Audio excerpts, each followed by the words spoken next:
Hey, so before we get started, let's just take a moment to appreciate the stunning beauty of this region. But, behind all this charm, there's also a story of deep tragedy that really needs to be told. Namaste and welcome back to the channel. Today, we're diving into a deeply concerning incident that unfolded in the beautiful region of Jammu and Kashmir. On April 22nd, 2025, a devastating terrorist attack struck near Pahalgam, leaving a trail of tragedy and raising serious questions about security in the area. According to initial reports, the attack, which occurred in the Trugbal area of Pahalgam, tragically claimed that 26 is from Nepal tourists dead and many injured. Among the deceased were tourists hailing from Rajasthan and West Bengal. This horrific act also resulted in the unfortunate demise of a local ponywalla who was assisting the visitors. Disturbingly, the terrorists responsible reportedly disassociated themselves from the Lashkar-e-Taiba, labeling the region a demographic change. The attack unfolded in the scenic Lidda Meadow, a popular tourist spot roughly 5 kilometers from Pahalgam, often referred to as Mini Switzerland for its breathtaking beauty. Reports indicate that the terrorists arrived around 1:50 p.m. or shortly before, unleashing a barrage of gunfire. Eyewitness accounts suggest that 5 to 6 terrorists, armed with rifles, targeted the tourists. Tragically, all those identified as killed were men who sustained fatal headshots at close range, indicating a targeted and brutal operation. Authorities have identified 5 terrorists believed to be involved in this heinous attack.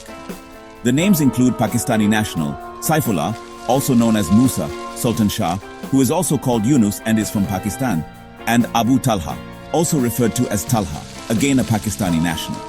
Then there's Adil Guri from Bidbehara, Anantnag, who is a local militant and was reportedly trained in Pakistan back in 2018.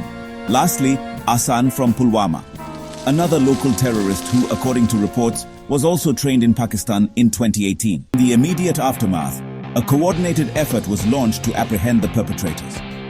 Initial investigations suggest a possible alliance between Lashkar-e-Taiba and Jaish-e-Mohammed in executing the attack.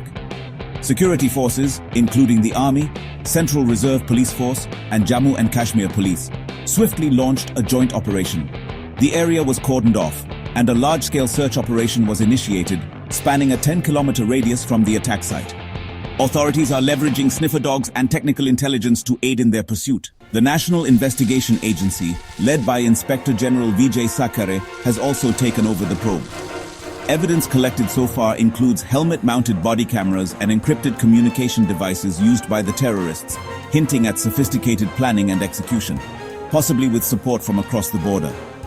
Investigators are also exploring communication tactics used by Hamas in Israel, suggesting a broader understanding of global terror strategy. The attack has, understandably, had a significant impact, prompting immediate action from the Indian government to ensure the safety and security of the region and its visitors. So, some of the key measures announced include the suspension of the Indus Waters Treaty. This is honestly a pretty significant diplomatic and strategic move, signaling just how seriously India views the incident. Another major step is the closure of the Atari border, which is meant to tighten security along the border. There's also the cancellation of the SARCA visa exemption scheme visas for Pakistani nationals, and, well, they've been ordered to leave India. This really shows a strong response to the involvement of Pakistani nationals in the attack. On top of that, the government has declared Pakistani defense, military, naval and air advisors in the High Commission persona non grata, and is also withdrawing Indian defense staff from Islamabad. That's another big diplomatic reprisal. Additionally, both high commissions will reduce their staff strength to 50%. And finally, visa services to Pakistani nationals have been suspended, with orders for them to leave India by April 27th, except for medical visa holders, who can stay until April 29th. The impact of this attack is already being felt on the ground. Security has been significantly beefed up across the Kashmir Valley, especially in tourist areas like Srinagar, Gulmarg, and Sonamarg. Frisking operations have been intensified, and security around hotels has been increased to reassure visitors. In a display of solidarity and support, the Reliance Foundation, led by Mukesh Ambani, has offered free treatment at Sir HN Hospital in Mumbai for all those injured in the attack.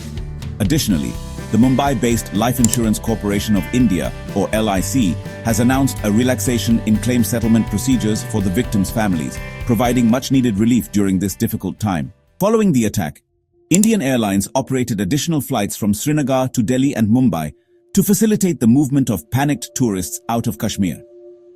The Karnataka Chief Minister also initiated a special airlift operation for stranded tourists from the state, highlighting the widespread concern and the desire to ensure the safety of all visitors. The Kashmir Band, observed on April 23rd, with widespread participation from citizens across the valley to condemn the terrorist act, underscores the local sentiment against such violence. This marks the first time in 35 years that the entire valley came to a standstill to raise a voice against terrorism, signaling a potential shift in public opinion. The investigation is ongoing, and more details are expected to emerge as authorities delve deeper into the planning, execution, and the network behind this heinous attack. This tragic incident serves as a stark reminder of the persistent threat of terrorism and the challenges faced in maintaining peace and security in the region. Our thoughts and prayers are with the families of the victims during this incredibly difficult time. We will continue to follow this developing story and bring you the latest updates. So don't forget to subscribe and stay informed.